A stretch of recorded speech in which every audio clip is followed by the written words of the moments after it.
이상한 아이가 아니라 아직 어려운 아이였어요. 선생님, 지금은 애가 얌전해 보이시죠? 얘 본 모습 나오면 진짜 놀라실 거예요. 저희 집은 매일이 전쟁이거든요. 상담실 문을 열고 들어가 자리에 앉으며 저는 깊은 한숨부터 내쉬었어요. 선생님을 바라보는 제 눈에는 이미 피로와 절망이 가득 차 있었죠. 솔직히 말씀드리면 그때 저는 이미 완전히 지쳐 있었어요. 아이는 제가 아무리 눈을 맞추고 설명해도 도무지 알아듣지 못하는 것 같았고 무슨 일만 생기면 버럭 화부터 냈거든요. 유치원에서도 아이가 친구들 사이에서 상황 파악이 느리고 자꾸 부딪힌다는 전화가 끊이지 않았어요. 어느 순간부터 저에게 내 자식은 사랑스럽고 궁금한 아이가 아니라 도무지 이해할 수 없는 이상한 아이가 되어 있었죠. 매일 밤 아이를 재우고 거실에 혼자 앉아 있으면 속이 타들어갔어요.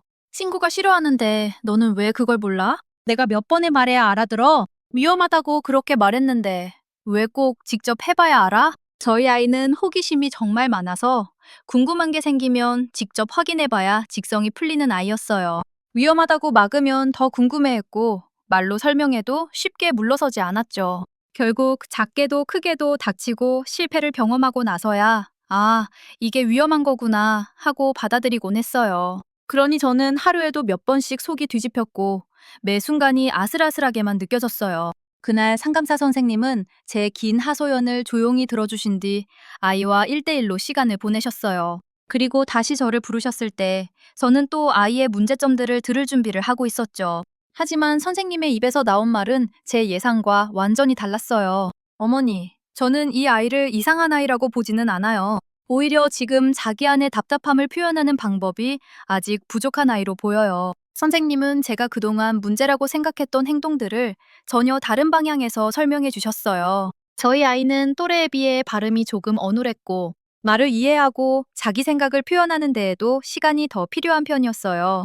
친구들은 유치원의 분위기나 상대방의 표정을 보고 상황을 즉시 파악하는데, 우리 아이는 그 상황을 이해하는데 한 박자 이상의 시간이 더 필요했던 거죠. 상황이 어떻게 돌아가는지는 아직 잘 모르겠는데, 주변에서는 빨리 행동하라고 다그쳐요. 친구들은 이미 화가 나 있고 선생님은 그만하라고 하고 엄마는 왜 또 그랬냐고 물어보죠. 정작 아이는 자기가 무엇을 잘못했는지 충분히 이해하지 못한 상태인데 말이에요. 그러니 아이 안에서는 말보다 감정이 먼저 올라올 수밖에 없었던 거예요. 답답하고 억울하고 당황스러운데 그 마음을 설명할 단어는 바로 떠오르지 않으니 결국 화부터 터지는 거였죠. 저는 늘 공격적인 아이가 설명을 안 듣는다고만 생각했어요. 하지만 어쩌면 반대일 수도 있었던 거예요. 이해가 잘 되지 않으니까 답답함이 커지고 그 답답함을 조절하지 못해서 공격적인 반응이 먼저 나오는 아이였던 거죠. 선생님이 제게 해주신 질문이 가슴을 쳤어요. 어머니가 아이에게 기대하고 계신 이해와 조절의 수준이 지금 아이가 실제로 할 수 있는 수준보다 조금 높았던 건 아닐까요? 그 말을 듣는 순간 마음 한쪽이 철렁했어요. 그러고 보니 저는 아이가 아주 어릴 때부터 조기 교육에 정말 열심이었거든요. 특히 영어를 일찍 접하게 해주려고 영상도 보여주고 교재도 찾아서 보여주었죠. 저는 그게 아이를 잘 키우는 방법이라고 믿었어요. 하지만 상담사 선생님은 아이의 어린 시절을 듣다가 이렇게 물으셨어요. 어머니, 아이가 어릴 때 영상을 보거나 학습하는 시간 외에 엄마와 눈을 맞추면서 실제로 말을 주고받았던 시간은 어땠을까요? 순간 대답이 잘 나오지 않더라고요. 선생님은 따뜻한 목소리로 이어 말씀하셨어요. 이 아이에게 지금 더 필요했던 건 선행의 양을 늘리는 것보다 사람과 천천히 말을 주고받고 자기 생각을 표현해보는 경험이었을 수도 있어요. 그 말을 듣는데 눈물이 핑 불었어요. 저는 아이에게 좋은 걸 주고 있다고 생각했지만 정작 제 아이가 지금 어디쯤 서 있는지 보다 얼마나 더 빨리 갈 수 있을지만 보고 있었던 거였죠. 저는 여전히 불안한 마음에 물었어요. 선생님, 그래도 유치원에서는 다른 애들은 다 알아듣는 눈치를 얘만 못 챙겨요. 선생님은 저에게 아이의 상황 번역기가 되어보라고 권해주셨어요. 오야, 친구 몸이 뒤로 갔지? 지금은 조금 떨어져 있고 싶다는 뜻인 것 같아. 친구 얼굴 한번 볼까? 지금은 즐거운 얼굴이 아니지? 이제 그만하는 게 좋겠어. 어떤 아이에게는 자연스러운 상황도 하나씩 말로 풀어서 가르쳐줘야 한다는 걸 그때 처음 알았어요. 호기심 많은 아이를 대하는 방법도 바꾸었어요. 무조건 하지 마 라고 소리치기보다 이유와 결과를 짧고 구체적으로 설명해 주었어요.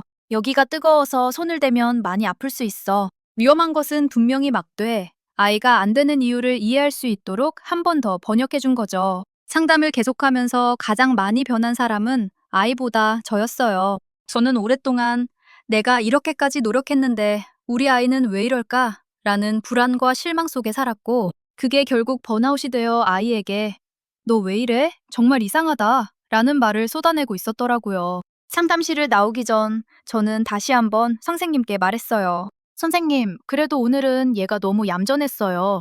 집에서는 완전히 달라요. 아직 진짜 본 모습을 못 보셔서 그래요. 그러자 선생님이 저를 바라보며 말씀하셨어요. 어머니, 지금 제가 보고 있는 이 조용하고 탐색하는 모습도 이 아이의 본 모습이에요. 집에서 화를 내는 모습도, 호기심을 보이는 모습도, 새로운 공간에서 조심스러워하는 모습도 모두 이 아이랍니다. 아이를 한 가지 문제 행동 안에만 가두지 않으셨으면 좋겠어요. 그 순간 제 가슴에 무겁게 얹혀있던 돌덩이가 하나 내려가는 것 같았어요. 저는 아이를 고쳐놓으려고 상담실에 갔지만 진짜 배워야 했던 건 우리 아이는 왜 이럴까가 아니라 내 아이는 지금 어디까지 할 수 있고 무엇이 가장 어려운 걸까? 라는 질문이었어요.